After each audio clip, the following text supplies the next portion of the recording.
Second part তোমাদের দিয়েছিল যে এই যে ওয়াই ইকুয়াল এম এক্স সরলরেখাটা এসেছিল, এটা আমি ইচ্ছা করে কোনো কোয়ার্ডিনেট রাখবো না, নর্মাল ছবি এঁকেছি। ওয়াই ইকুয়াল এক্স যে সরলরেখা এসেছিল, বলছে 4 0 আর 0 4 এই সরলরেখার সাপেক্ষে প্রতিবিম্ব। ওয়াই ইকুয়াল এম এক্স যেটা এসছে বলছে 4 0 আর 0 4 এর সাপেক্ষে প্রতিবিম্ব। তাহলে প্রতিবিম্ব বললে কী হয় জানো, এই যে বস্তু দূরত্ব আর প্রতিবিম্ব দূরত্ব সমান হয়, তার মানে এই দুটোর মধ্যবিন্দু এখানে হয়। প্রতিবিম্ব মানে এই যে এটুকু বস্তু দূরত্ব আর এটুকু প্রতিবিম্ব দূরত্ব, ধরো এটাকে পি দিলাম, এটাকে পি ড্যাশ দিলাম, এখানে যদি ধরো তোমার সি বিন্দু দিই, তাহলে পিসি ইকুয়াল সিপি ড্যাশ, বস্তু দূরত্ব প্রতিবিম্ব দূরত্ব সমান হয়। তাহলে দেখি, তাহলে পিপি ড্যাশের মানে কি, এই পিপি ড্যাশের মধ্যবিন্দু সি হওয়ার কথা, তাহলে পিপি ড্যাশের মধ্যবিন্দু সি সমান 4 + 0/2, 0 + 4/2 ইকুয়াল 2,2। এটা তাহলে এবার যদি এই সি বিন্দুটা 2,2 হওয়ার কথা, কারণ বস্তু দূরত্ব আর প্রতিবিম্ব দূরত্ব সমান হয়, এবার এই 2,2 দেখি এই সরলরেখার উপর আছে কি না। তাহলে ওয়াই ইকুয়াল এক্সে 2,2 বসিয়ে পাই, কি হচ্ছে, ওয়াইয়ের জায়গায় 2 বসাও, এক্সের জায়গায় 2 বসাও, তাহলে সত্য। কারণ কি দেখো, এই যে এই দুটোর মধ্যবিন্দু যদি এই সরলরেখার ওপরে থাকে, তার মানে কি যে এর প্রতিবিম্ব এটা হবে, কারণ এ দুটোর ধরো মনে করো তোমরা এখানে একটা পি, এখানে পি ড্যাশ আছে, মধ্যবিন্দু দেখালে এখানে এলো, কিন্তু সরলরেখাটা এখান দিয়ে গেল, তার মানে কি এই যে পি আর পি ড্যাশ তাকে সি স্যাটিসফাই করবে না, তাহলে কি হবে, এটা মধ্যবিন্দুতে হবে না এটা। কিন্তু এক্ষেত্রে দেখো দেখো সি, তাহলে সি দেখো স্যাটিসফাই করছে, তাহলে অতএব 4 0 প্রতিবিম্ব 0,4 প্রমাণিত। এটাই চেয়েছিল, প্রতিবিম্ব বলে কী হলো, আমাদের এই মধ্যবিন্দুটা এই সরলরেখাকে স্যাটিসফাই করলো, তাহলেই হয়ে গেল। এরপরের অঙ্কটা একটু কঠিন, ভালো করে দেখবে। 20 নম্বর অঙ্ক, 4টে সমীকরণ দিয়েছে, Y equal M X, Y equal M x plus 1, Y equal N X, Y equal N X plus 1, 4টে সমীকরণ, 1 2 3 4। বলছে এরা একটা সামান্তরিকের 4টে বাহু, এটা বলে দিয়েছে যে একটা সামান্তরিকের এরা 4টে বাহু। তাহলে এ বি সি ডি। এবার তোমাদেরকে না বাহুগুলো খুব বুঝে এস্টাবলিশ করতে হবে। দেখো ওয়াই ইকুয়াল এম এক্স আছে, তো মনে করো প্রথম বাহুটাকে তোমরা ওয়াই ইকুয়াল এম এক্স লিখলে, তাহলে পরের বাহুটা না y equal M x plus 1 লিখতে পারবে না। কেন, ওয়াই ইকুয়াল এম এক্স আর Y equal M x plus 1 পরস্পর সমান্তরাল। দেখো ওয়াই ইকুয়াল এম এক্স আর Y equal M x plus 1 একই রকম আছে না, তাহলে এরা কি পরস্পর সমান্তরাল, এর প্রবণতাও এম, এর প্রবণতাও এম, দুজনের প্রবণতা সেম, মানে কি সমান্তরাল। তার মানে Y equal M x plus 1 এর সমান্তরাল হবে। তুমি যদি এখানে দিতে ওয়াই ইকুয়াল এম এক্স, তাহলে এখানে এম এক্স প্লাস 1 দিতে হবে, এইটা খুব বোঝার ব্যাপার। আবার ওয়াই ইকুয়াল এন এক্স, তাহলে এটাকে ধরো দিলে ওয়াই ইকুয়াল এন এক্স, তার মানে কি প্রবণতা এন, দেখো তাহলে এটা হবে Y equal N X plus 1, তাহলেই হচ্ছে। ঠিক আছে, তো এবার কি বলেছে, এই 4টে বিন্দু দিয়ে গঠিত সামান্তরিকের ক্ষেত্রফল, তাহলে এটা 1, এটা 2, এটা 3, এটা 4, 4টে দিয়েছে, 4টে দিয়ে গঠিত সামান্তরিকের ক্ষেত্রফল কি করে বার করব, এটা অনেকভাবে করা যায়। প্রথমে আমাকে 3টে বিন্দু বার করতে হবে, এই এটা এটা আর এটা 3টে বিন্দু বার করতে হবে। কি করে বার করব, এই বিন্দুটা 1 ও 2 সমাধান, ও 1 ও 2, 1 আর 3 সমাধান করলে বেরোবে, এটা এটা 1 এটা 3 সমাধান করলে এই বিন্দু বেরোবে। তাহলে 1 ও 3 থেকে দেখো ওয়াই ইকুয়াল এম এক্স আর ওয়াই ইকুয়াল এন এক্স, তার মানে কি M X equal N X, দুটোই তো ওয়াই, তার মানে এক্সের ভ্যালু হচ্ছে, এক্সের ভ্যালু এক পাশে নিয়ে এসো, তাহলে 1/m - n, দেখো বা পাশে নিয়ে এসো, তাহলে সরি এক্সের ভ্যালু হচ্ছে 0, দেখো দুপাশ থেকে তোমরা এভাবে করো, তোমাদের সুবিধা হয় বুঝতে, যে m - n into x equal 0, that means এক্সের ভ্যালু হচ্ছে 0। তাহলে এক্সের ভ্যালু 0 হলো, তাহলে একে বসাও, একে বসালে কী হবে, 1 থেকে, তাহলে ওয়াই ইকুয়াল 0 ইন্টু এক্স, এক্সের ভ্যালু সরি m ইন্টু 0, এক্সের ভ্যালু 0 এসছে, তার মানে ওয়াই ইকুয়াল 0। তাহলে এ বিন্দুটা বেরিয়ে গেল, কত এলো 0,0, একটু বড় অঙ্ক এটা, তাহলে এ বিন্দু 0,0 বেরোলো। এবার আমরা বি বিন্দু বার করব। কেমন করে বার করব? 1 আর 4 সমাধান করলে বি বিন্দু বেরোবে। দেখো এই 3টে বিন্দু, 4টে বার করতে হয় না, 3টে বার করলে হয় যে কোনো। তাহলে 1 আর এটা, তাহলে দেখো y ইকুয়াল mx আর y ইকুয়াল nx প্লাস 1, তাহলে দুটোই y এর মান। তাহলে 1 আর 4 সমাধান করি। তাহলে 1 ও 4 থেকে দুটোই তো y এর মান। তাহলে mx সমান nx প্লাস 1, এক পাশে নিয়ে এসো, m minus n into x সমান 1, তাহলে x সমান 1 বাই m মাইনাস n। এবার এটা একে বসিয়ে দিই। তাহলে একে যদি আমরা বসিয়ে দিই তাহলে কি হবে? তাহলে একে দেখি কি আছে, একে ছিল y ইকুয়াল mx, তাহলে y ইকুয়াল m into 1 by m minus n, তার মানে m by m minus n চলে এলো। তাহলে অতএব বি বিন্দু কত এলো? 1 বাই m মাইনাস n, এই যে x এর value, comma m by m minus n, B বিন্দু এলো। তাহলে এ বিন্দু পেলাম, বি বিন্দু পেলাম। এই যে বি বিন্দু কি এলো? 1 by m minus n, comma m by m minus n। এবার আমরা কি করব? ডি বিন্দু বার করব। ডি বিন্দু কি? 2 আর 3 সমাধান করলে, তাহলে y ইকুয়াল nx আর y ইকুয়াল mx প্লাস 1, তাহলে nx ইকুয়াল mx প্লাস 1। এটা 3 আর 2 আর 3 সমাধান করে, তাহলে 2 ও 3 থেকে পাই, এটা 2 আর 3 থেকে পাবো আমরা। তাহলে কি আছে? mx, একটা আছে nx আর একটা আছে mx প্লাস 1, তাহলে nx সমান mx প্লাস 1, সেই একইভাবে এক পাশে নিয়ে এসো। তাহলে n minus m into x সমান 1, বা পাশে নিয়ে এসে কমন নিলাম, তাহলে x সমান 1 বাই n মাইনাস m। এবার এটাকে, তাহলে x এর মান বেরোলো, এটাকে আমরা 3-এ বসাই, 3 ছোট আছে, y ইকুয়াল nx, তাহলে 3 থেকে 3 একটু ছোট আছে, তাহলে y equal n into x, তাহলে দ্যাট মিনস y সমান n by n minus m। তাহলে অতএব, তাহলে 2 আর 3 যখন তুমি সমাধান করছো তখন কোন বিন্দু বেরোবে? ডি বিন্দু। এদের ছেদ বিন্দু কোনটা? ডি। তাহলে অতএব ডি সমান 1 বাই m মাইনাস, সরি এটা উল্টো হবে, 1 by n minus m, comma n by n minus m, D বিন্দু বেরোলো। তাহলে বসিয়ে দিই আমরা ডি বিন্দু, 1 by n minus m, comma n by n minus m। এবার দেখো এখান থেকে অঙ্কটাকে দুভাবে করা যায়, দুভাবে করা যায়। কী হবে? একটা হলো তোমরা এই কর্ণটাকে টানতে পারো,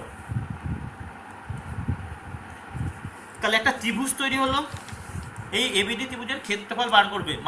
9-এ ছিল ত্রিভুজের শীর্ষবিন্দুর ক্ষেত্রফলের ফর্মুলা, ওই যে half mod x1 into y2 minus y3 দিয়ে ফর্মুলা ছিল। তো তোমরা এই ত্রিভুজের ক্ষেত্রফল বার করতে পারো, এবিডি 2 দিয়ে গুণ করলেই চলে আসবে। এটা করতে পারো 1 নাম্বার, ত্রিভুজের ক্ষেত্রফল বার করে 2 দিয়ে গুণ করতে পারো। আর একটা কী করা যায়, যে ডি থেকে আমি একটা লম্ব টানলাম এবির ওপরে, মনে করো ডি দিলাম, ডি থেকে এবির ওপর লম্ব টানলাম, নাম দিলাম ডি। তাহলে আমি কি করলাম? ডি থেকে এবির ওপর ডি লম্ব টানলাম।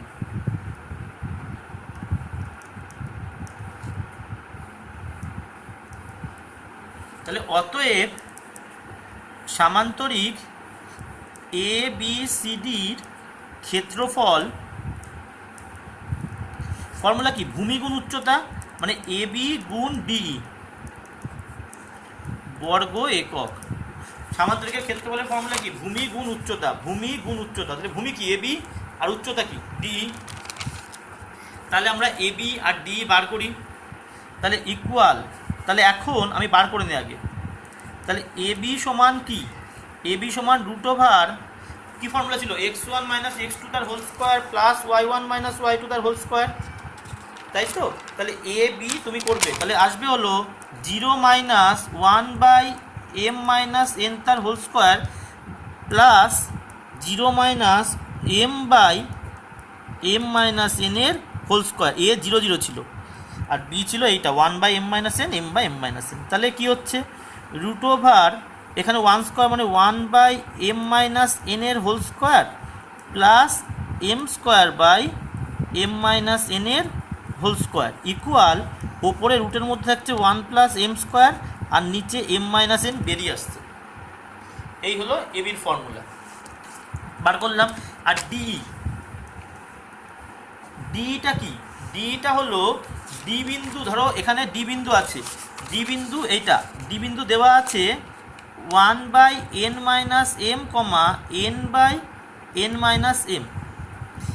আর ইটা কি এবির ওপর লম্ব, তাহলে এবির ইকুয়েশন কি ছিল, y ইকুয়াল mx, তার মানে mx মাইনাস y ইকুয়াল 0, এরকম ছিল এইটা। তাহলে ডি কি, সে লম্বের সমীকরণ দিয়ে করতে হবে। তার মানে এক্সের জায়গায় এটা বসবে, তার মানে কি হবে, mod m into 1/n-m minus ওয়াইয়ের জায়গায় এটা বসবে, তাহলে n/n-m বাই রুট ওভার এটা যোগফল ছিল, তাহলে m square plus -1 whole square. এই তো ফর্মুলা শিখিয়েছিলাম, লম্বের সমীকরণ, এক্স এর জায়গায় প্রথম বিন্দু, ওয়াই এর জায়গায় সেকেন্ড বিন্দু, বাই রুট ওভার, এখানে তো কনস্ট্যান্ট নেই, রুট ওভার এটা। তাহলে এখানে কত হয় দেখো, মডের মধ্যে হচ্ছে m/n-m মাইনাস, একবারে করো লসাগু করলে m, এটা ওই তো উপরে হয়, তাহলে m-n বাই, দেখো এরকম আসছে, এই দেখো দুটো এটা লব, তো m-n বাই এটা by root over m square plus 1। এটা দেখো ওপর নিচে কেটে গেলে মডের মধ্যে -1, একটা মাইনাস কমন নিয়ে কেটে দেওয়া যায়, তাহলে -1 by root over m square plus 1 equal 1 by, মডের মধ্যে মাইনাস থাকে না, root over m square plus 1। তোমরা এভাবে না করে ওই তিনটে বিন্দু দিয়ে ত্রিভুজের ক্ষেত্রফল দিয়েও করতে পারো। তাহলে অতএব সামান্তরিক ABCD সমান হাফ ইন্টু, এবির ভ্যালু পেয়েছি root over m square plus 1/m-n into এটা পেয়েছি 1 by root over m square plus 1, টোটালটা মডের মধ্যে বর্গ একক, ওপর নিচে দেখো এটা কেটে যাচ্ছে, তাহলে কি হচ্ছে 1 বাই সরি হাফ না তো, ভূমিগুণ উচ্চতা, প্লেন ভূমিগুণ উচ্চতা, হাফ হয় না, তাহলে 1 বাই মড m-n বর্গ একক, একটু বড় অঙ্ক, একটু বড় মানে বেশটাই বড়। এই হলো ক্ষেত্রফল হয়ে গেল, ঠিক আছে। এটাকে তাহলে আমি ক্ষেত্রফল বার করলাম, তোমরা আরেকভাবেও করতে পারো, সেটা কি বললাম বলো, তিনটে বিন্দু পেয়েছো, এই ত্রিভুজের ক্ষেত্রফল বার করবে 9-এর বইয়ের ফর্মুলা দিয়ে, 2 দিয়ে গুণ করে দিলে হয়ে যায়। আমি এটা করলাম, এটা আমার একটু ভালো লাগলো, তোমরা ওটা করলেও করতে পারো। এরপরে যে অঙ্কটা 21, এটা খুব ইম্পর্টেন্ট অঙ্ক, খুব ভালো অঙ্ক 21। বলছে, আমি আগে ছবিটা দেখাই, একটা সরলরেখা দিয়ে দিয়েছে এরকম দেখতে, সরলরেখাটার সমীকরণ দিয়েছে 2x + 3y = 6, 2x + 3y = 6। বলছে মূল বিন্দুগামী দুটি সরলরেখা, মনে করো একটা সরলরেখা এরকম আর একটা সরলরেখা এরকম, এই মূল বিন্দুগামী দুটো সরলরেখা, মানে দুটো সরলরেখাই মূল বিন্দুগামী হবে, এর সঙ্গে সমকোণী সমদ্বিবাহু ত্রিভুজ উৎপন্ন করেছে, মানে এই কোণটা 90 ডিগ্রি হবে, আর এই বাহু কী হবে, সমান হবে। তাহলে ও নাম দিলাম, এখানে এ দিলাম, এখানে বি দিলাম, তাহলে ও এ আর ও বির সমীকরণ চেয়েছে, ও এ আর ও বির সমীকরণ চেয়েছে। তোমরা কোশ্চেন পড়ে দেখবে, কোশ্চেনটা ভালো করে পড়বে আগে, প্রত্যেকটা অঙ্কে কোশ্চেন পড়বে। বলছে মূল বিন্দুগামী দুটো সরলরেখা, মনে করো ও এ আর ও বি, আমার ছবিটা তো খুব একটা ভালো হয়নি, এটা এই সরলরেখার সঙ্গে সমকোণী সমদ্বিবাহু ত্রিভুজ উৎপন্ন করেছে, তার মানে ও এ আর ও বি সমান। তাই যদি হয় তাহলে এই অন্তর্গত কোণ কত হয়, দেখো এটা 90 ডিগ্রি, এটা সমদ্বিবাহু ত্রিভুজ, তার মানে এই দুটো মিলে 90, তার মানে প্রত্যেকে কত করে, সমদ্বিবাহু ত্রিভুজ হলে 45 ডিগ্রি করে, এটাও 45 ডিগ্রি, বা এই কোণটাও কত হবে, 45 ডিগ্রি হবে, কারণ সমকোণী সমদ্বিবাহু ত্রিভুজ, একটা সমকোণী সমদ্বিবাহু ত্রিভুজের ভূমি সংলগ্ন কোণ কত হয়, 45 ডিগ্রি করে হয়, কারণ সমকোণ 90, বাদ বাকি দুটো মিলে তাহলে 90, 45 করে হবে। তাহলে সরলরেখাটা কি মূল বিন্দুগামী সরলরেখা, তাহলে আগে আমরা সরলরেখার সমীকরণ বার করি। তাহলে মূল বিন্দু 0, 0 গামী সরলরেখার সমীকরণ কী হবে, y - y1 সমান m into x - x1, m কি প্রবণতা, তাহলে অতএব y = mx, এই হলো মূল বিন্দুগামী সরলরেখার সমীকরণ। প্রবণতা কত, m, এই সরলরেখার প্রবণতা বার করি, তাহলে 2x আবার যেটা দিয়ে দিয়েছে সরলরেখা, তার মানে y সমান -2/3x + 2, এরকম আসবে দেখো। তাহলে অতএব এর প্রবণতা কত, m1 সমান -2/3। তাহলে দেখো মূল বিন্দুগামী সরলরেখা এটা, প্রবণতা এটা, আর এই সরলরেখার প্রবণতা -2/3। তাহলে এই যে সরলরেখাটা দিয়ে দিয়েছে আর যে সরলরেখাগুলো বার করতে হবে তাদের অন্তর্ভুক্ত কোণ কত, 45 ডিগ্রি, তাই তো 45 ডিগ্রি। তাহলে প্রদত্ত ও নির্ণেয় সরলরেখার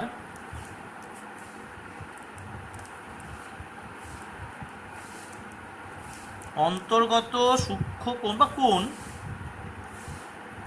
থিটা কত দেওয়া আছে, 45 ডিগ্রি। তাহলে অতএব ট্যান থিটা সমান, ফর্মুলা কি ছিল, m-m1/1 প্লাস m(m1), এখানে তো আর m1 m2 ধরিনি, m(m1) ধরেছি, তাই জন্য m(m1) তো দিয়ে করলাম। তাহলে ট্যান 45 ডিগ্রি সমান m-m1 এর মান -2/3 এসছে, -2/3, তাহলে মাইনাসে মাইনাসে +2/3/1 প্লাস m ইন্টু, তার মানে প্লাসে মাইনাসে মাইনাস হয়ে যাবে m ইন্টু 2/3, প্লাসে মাইনাসে এটা মাইনাস হয়ে যাবে। তাহলে এখান থেকে তোমরা লসাগু করো, আমি এটাকে বাদিকে লিখছি। তাহলে উপরে হবে 3m + 2 বাই লসাগু করলে দেখো দুটোর হরে 3 হবে, কেটে যাবে, 3 - 2m = 1। মড তুলে দাও, তাহলে 3m + 2/3 - 2m = +-1, +-1। এখান থেকে মড তুললাম, প্লাস মাইনাস হলো। তাহলে তোমরা একবার প্লাস দিয়ে করবে, একবার মাইনাস দিয়ে করবে। তাহলে একটা হবে 3m + 2/3 - 2m = 1, আর একটা হবে 3m + 2/3 - 2m = -1। এখান থেকে তোমরা সমাধান করবে, m এর মান আসবে 1/5, এখান থেকে সমাধান করবে m এর মান আসবে -5। তাহলে অতএব 1 থেকে একে m এর মান বসিয়ে দিই, y = mx ছিল, তাহলে y = 1/5x, আরেকটা কী হবে, y = -5x। তাহলে এটা কত হচ্ছে, x - 5y = 0, আরেকটা হচ্ছে 5x + y = 0। এই দুটোই অ্যান্সার, তোমরা করে নেবে, এই সমাধানগুলো তোমরা করবে। এর পরের অঙ্কটাও খুব ইম্পর্টেন্ট অঙ্ক, ভীষণ ইম্পর্টেন্ট, খুব ভালো করে করবে ওটা। একটা সরলরেখা বলেছে, এই সরলরেখাটার সমীকরণ দিয়েছে x - 2y - 3 = 0, x - 2y - 3 = 0। বলছে এই সরলরেখাটা, এখানে একটা সরলরেখা আছে, তার উপরে আপতিত হয়েছে। এই যে সরলরেখার উপর আপতিত হয়েছে এর নাম 3x - 2y - 5 = 0। আপতিত হয়ে একটা রশ্মি প্রতিফলিত হবে, এই যে প্রতিফলিত হয়েছে। তাহলে ধরো এ একটা সরলরেখা, এটা ধরো PQ সরলরেখা, এখানে AB সরলরেখা, এই বিন্দুটাকে B দিলাম। তাহলে AB সরলরেখা PQ এর ওপরে B বিন্দুতে আপতিত হয়েছে, হয়ে BC পথে বেরিয়ে গেছে। এই প্রতিফলিত রশ্মি মানে BC যে সরলরেখা তার সমীকরণ চেয়েছে।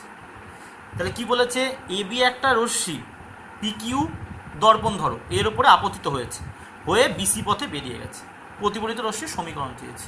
তাহলে আমরা জানি এই আপতন কোণ আর এই প্রতিফলন কোণ সমান হয়, আপতন কোণ আর প্রতিফলন কোণ সমান হয়। তাহলে আগে না বি বিন্দু বার করি। তাহলে এই সরলরেখার সমীকরণকে 1 নাম্বার দিই, এই সরলরেখার সমীকরণকে 2 নাম্বার দিই। তাহলে 1 ও 2 সমাধান করে, তোমরা বাড়িতে সমাধান করবে, অপনয়ন করবে, 1 ও 2 সমাধান করে বি, তাহলে 1 নাম্বার রশ্মি আর যে 2 নাম্বার রশ্মি সমাধান করো, কোন বিন্দু পাবে, বি পাবে, এত পাবে, দেখবে এত পাওয়া গেল বা পাওয়া যায়। তোমরা এই 1 আর 2 অপনয়ন করবে, বি বিন্দু পেয়ে যাবে। এবার আমাদের কার সমীকরণ চেয়েছে, বিসির। তাহলে অতএব বিসির সমীকরণ, বিসি তাহলে বি বিন্দুগামী, তো ফর্মুলা কি, y - y1 = m × x - x1। এখানে এমটা কি, এটাকে ধরো 3 নাম্বার দিই, এমটা কি, প্রবণতা, এমটা প্রবণতা। তাহলে কি করলাম, যে এই যে বিসি, এটা কি, এই 1, -1 মানে বি বিন্দুগামী, তো 1, -1, তাহলে একটা বিন্দু পেয়ে গেলে তার ফর্মুলা কি, y - y1 y - -1 = m × x - x1, M প্রবণতা পেয়ে গেলাম। এবার দেখো তাহলে এই কোণটা আর এই কোণটা তো সমান, আপাতন কোণের প্রতিফলন কোণ সমান তো, তাহলে আমরা কি করব, সেক্ষেত্রে আমরা এটা করব, যদি আমরা আগে এই দুটো সরলরেখার প্রবণতা বার করব, তাহলে 1 নংয়ের প্রবণতা তোমরা করবে। 1 নংয়ের প্রবণতা কেমন করে করবে, এই যে 1 নং থেকে বার করবে যে 2y সমান x minus 3, that means y সমান হাফ এক্স মাইনাস 3/2। আমি 1 নংকে সাজিয়ে লিখলাম, তাহলে 1 নংয়ের প্রবণতা m1 নাম দিলাম, m1 কত হবে, হাফ হবে, একটা গেল। আবার 2 নংয়ের প্রবণতা বার করি আমরা, তো প্রবণতা না করলে অন্তর্গত কোণ বার করতে পারবে না, তো তাই জন্য প্রবণতাটা খুব দরকার। তাহলে 2 নংয়ের প্রবণতা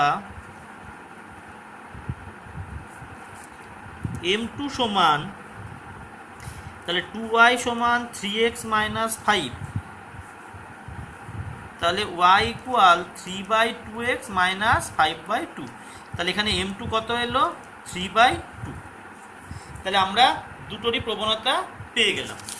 এবার কি করব দেখো, যে এই যে এ বি পি এই যে কোণ আর আর সি বি কিউ এই দুটো কোণ সমান, তাহলে কোণ এ বি পি ইকুয়াল কোণ সি বি কিউ, তাই তো, দুটো কোণ সমান, এই যে A B P R C B Q দুটো কোণই তো সমান, আপাতন কোণ আর প্রতিফলন কোণ। তাহলে দুপাশে ট্যান বসিয়ে দাও, তাহলে ট্যান কোণ এ বি পি সমান ট্যান কোণ সি বি কিউ। তার মানে যদি এটা হয় তাহলে আমরা এই মধ্যবর্তী কোণের ফর্মুলা কি, এটা তো থিটা, তো তাহলে ট্যান থিটা কি m1 minus m2 by 1 plus m1 m2। এখানে কি এর প্রবণতা m1 আর এর প্রবণতা m2 ধরেছ, তাহলে m1 minus m2 by 1 plus m1 m2 equal, ডান দিকে কি একটা m আর একটা m2 ছিল, এটা দেখো প্রতিফলিত রশ্মির প্রবণতা m ছিল আর এটা কি ছিল m2, তাহলে এখানে হবে m minus m2 by 1 plus m2, দুটোর কোণ সমান। তাহলে এবার মান বসে আমরা, m1 এর মান কত, m1 হাফ আর m2 3/2, তাহলে half minus 3/2 by 1 plus half into 3/2 equal, m এর তো জানি না, তাহলে m minus 3/2 1 plus m into 3/2। তাহলে এখান থেকে ক্যালকুলেশন করো, বাঁ দিকেরটা তোমরা একটু ক্যালকুলেশনটা করে নাও, এখান থেকে ক্যালকুলেশন করো, তাহলে এটা হবে মাইনাস 2/2 মানে মাইনাস 1, 1 প্লাস 3/4, আর এটা লসাগু করলে 2m মাইনাস 3/2 প্লাস 3m, ওপর নিচে 2 দেখবে কেটে যাবে, তাহলে এটাকে বাঁদিকে লিখি, তাহলে 2m minus 3/2 plus 3m equal, minus 1 তো থাকবে না, তাহলে মাইনাস দেবো না, ওপরে 4 আর নিচে 4 আর 3 7, মাইনাস থাকবে না, তার মানে 2m minus 3/2 plus 3m equal plus minus 4/7। একই রকম প্লাস মাইনাস দুটোর জন্য করতে হবে, তাহলে 2m minus 3/2 plus 3m equal 4/7, আর একটা অঙ্কগুলো একটু বড় হয়, দুটো করে সমাধান করতে হয় তো একটু বড় হয়, ইকুয়াল মাইনাস 4/7। বাড়িতে তোমরা এখান থেকে m এর মান বার করবে ক্যালকুলেশন করে, এখান থেকে m এর মান ক্যালকুলেশন করে বার করবে। এগুলো আমি করছি না, এত করতে গেলে ভিডিও অনেক লেন্দি হবে, তোমরা বার করবে, এগুলো তো কিছুই না, তোমরা বার করবে, তোমরা করে দেখবে, এটা আসবে 29/2, এটা হবে হাফ, এটা সম্ভব নয়। কেন সম্ভব নয়, যেহেতু m1 ইকুয়াল হাফ অলরেডি এসছে, তাই এটা সম্ভব নয়। এ দেখো m1 যখন করেছিলে না, m1 এর মান হাফ এসেছিল, তার মানে তুমি যদি হাফ নাও না এই সরলরেখায় হয়ে যাবে, তাই হাফটা নেবো না, তাহলে কোনটা নেবো 29/2। এবার কোথায়, এই যে 3 নম্বর সরলরেখা করেছিলাম m এর মান বসাই, তাহলে 3 থেকে 3 নংয়ে m ইকুয়াল 29/2 বসিয়ে দিই, তাহলে কি হবে, ফর্মুলা কি ছিল, y plus 1 equal m into x minus 1, তাহলে y plus 1 equal m into x minus 1, কোনাকুনি গুণ করো, 2y প্লাস 2 সমান 29x মাইনাস 29, সব ডান দিকে নিয়ে যাও, 29x minus 2y minus 31 equal zero. এটাকে অনেকে করে কি 29x মাইনাস 2y ইকুয়াল 31, একই ব্যাপার, কোনো ব্যাপার না, কনস্ট্যান্ট বাদিকে ডান দিকে যেদিকে ইচ্ছা রাখা যেতে পারে।